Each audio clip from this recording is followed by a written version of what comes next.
করে বাঁধলি মাথা তাও যে বাঁকা সিথা।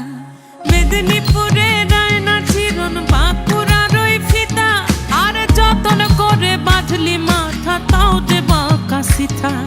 পেছ পাড়ি